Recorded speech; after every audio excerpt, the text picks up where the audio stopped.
नमस्कार दोस्तों। आज की हमारी इस वार्ता का आरंभ दृश्य को ध्यान में लाएं। एक अत्यंत मार्मिक दृश्य से करते हैं। एक चक्रवर्ती सम्राट जिसके अधीन संपूर्ण जम्बूद्वीप का वैभव है, जिसके राजकोष में स्वर्ण और रत्नों का कोई अभाव नहीं, और जिसकी सेनाओं की गर्जना मात्र से दिशाएं कांप उठती हैं। सत्य कहा, दिशाएं कांप उठती हैं। परंतु जब वही अजय सम्राट अपने भव्य राजमहल के आंगन में एकांत में खड़ा होता है तो उसकी आंखों से अविरल अश्रु बह निकलते हैं। क्योंकि वो आंगन सूना है। जी, वो आंगन सूना है। एक पिता की वो निसंतान होने की तड़प जो रातों की निंद्रा छीन लेती है। यही वो अथाह पीड़ा की जिसने आगे चलकर एक महान दैवीय घटना की नींव रखी।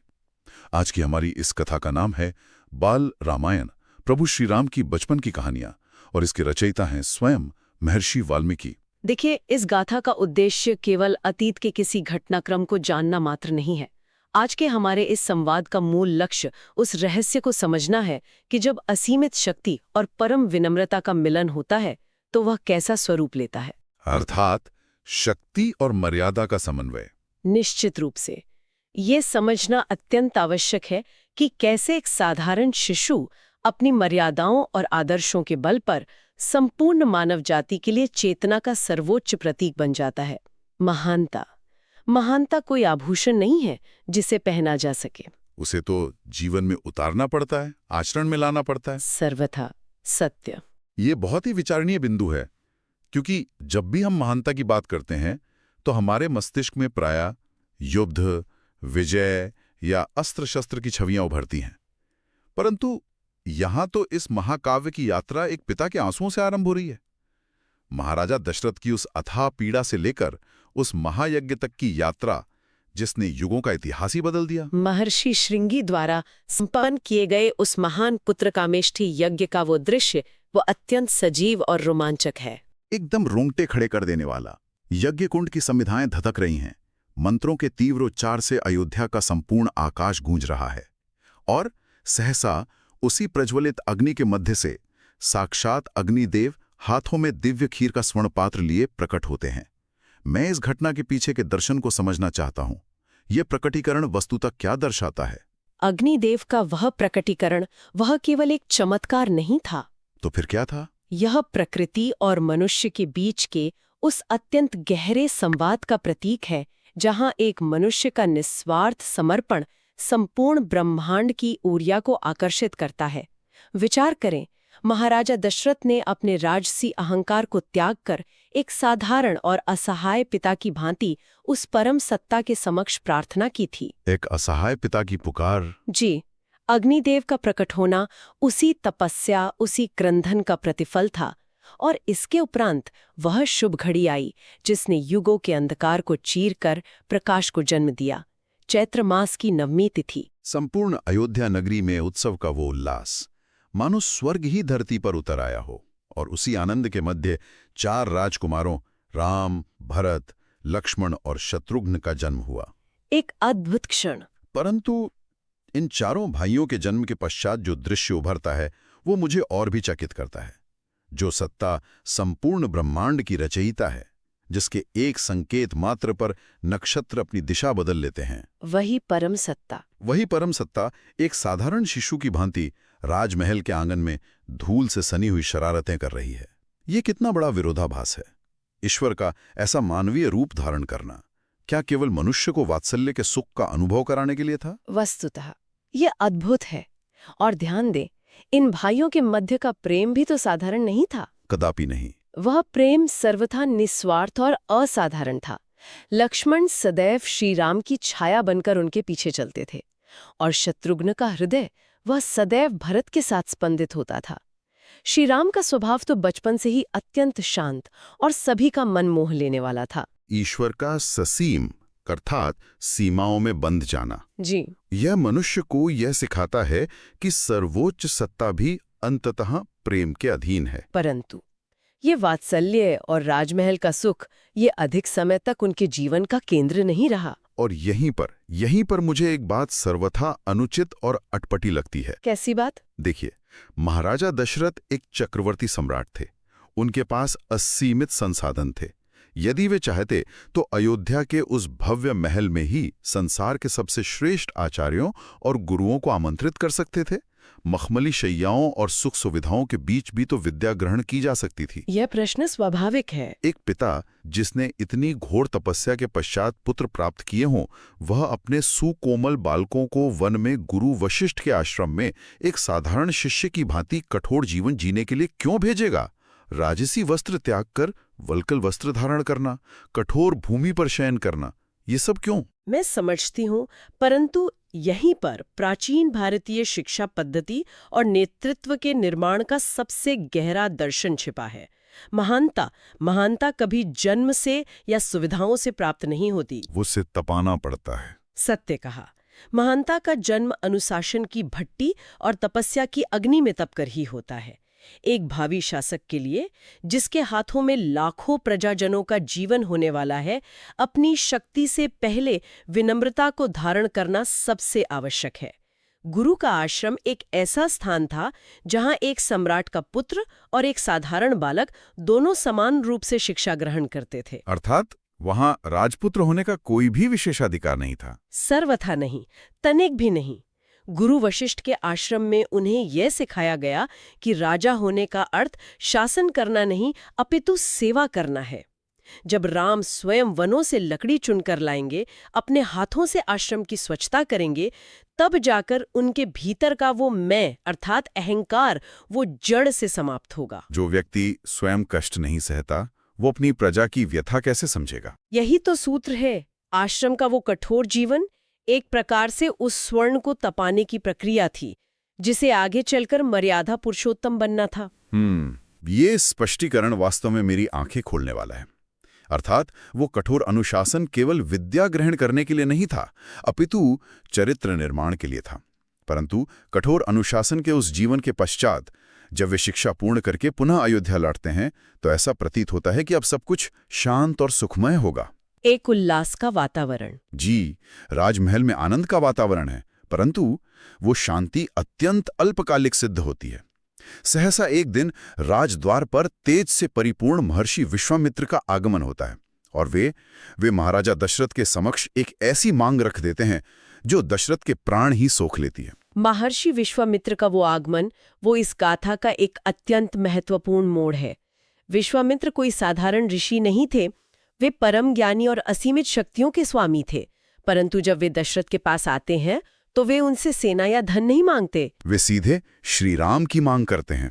जी, यज्ञ में विघ्न डालने वाले भयंकर राक्षसों का वध करने के लिए वे सीधे राम को मांग लेते हैं। एक पिता के हृदय का वो हाहाकार अनुभव करें श्रोताओं।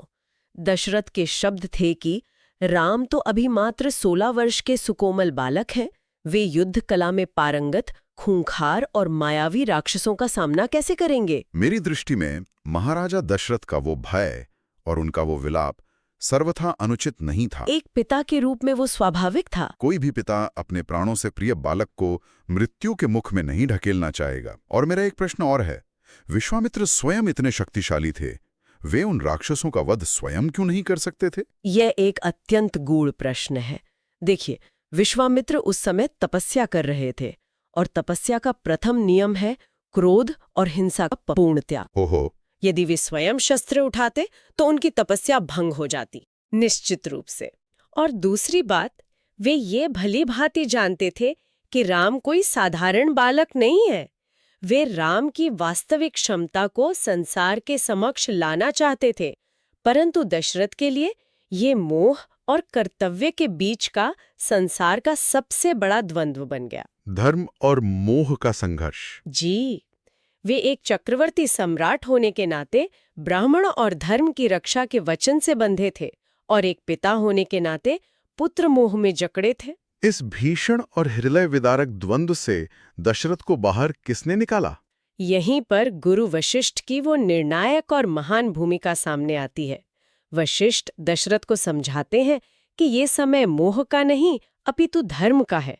वे स्मरण कराते हैं कि राम केवल उनके पुत्र नहीं हैं, वे संपूर्ण जगत के कल्याण के लिए जन्मे हैं। यदि आज एक राजा अपने पुत्र मोह में अपने धर्म से मुख मोड़ लेगा, तो आने वाले युगों में सत्य और मर्यादा की स्थापना कैसे होगी? सत्य वचन और गुरु के इन्हीं वचनों और पिता के आंसुओं के बीच भारी हृदय से श्री राम और लक्ष्मण का महर्षि विश्वामित्र के साथ घने वन की ओर प्रस्थान होता है।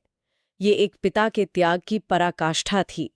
राजमहल के सुरक्षित और कोमल वातावरण से निकलकर अब दोनों सुकोमल राजकुमार उस भयानक, रहस्यमयी और अंधकार से भरे वन में प्रवेश करते हैं।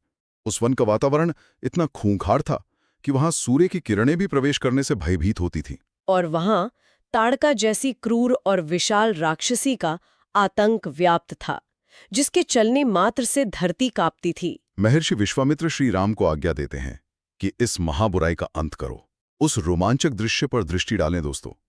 एक ओर पहाड़ों जैसी विशाल, भयानक और रक्त पिपासु राक्षसी ताड़का, और दूसरी ओर एक शांत, सुकोमल किशोर। और वो दृश्य प्रमाणित करता है कि राम ने गुरु वशिष्ठ के आश्रम में वस्तुतः क्या सीखा था।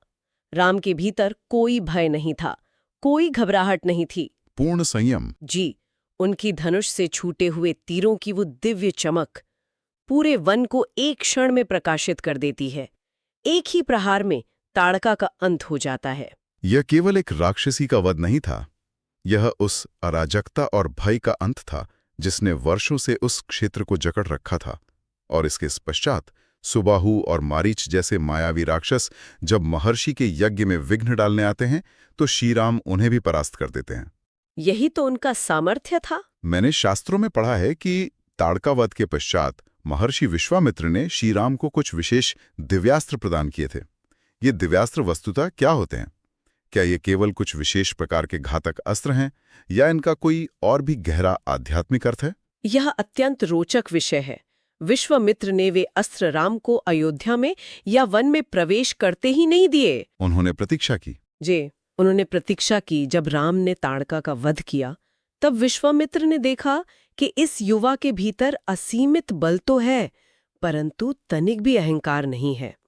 दिव्यास्त्र कोई साधारण धनुष बाण नहीं होते, वे ब्रह्मांड की सूक्ष्म ऊर्जाओं का घनीभूत रूप होते हैं। ऊर्जा का प्रकटीकरण। सत्य है।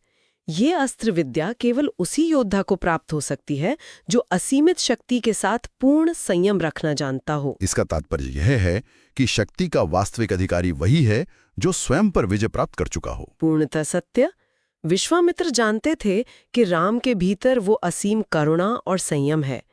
दिव्यास्त्रों का प्रयोग विनाश के लिए नहीं, अपितु सृष्टि के संरक्षण के लिए किया जाना चाहिए।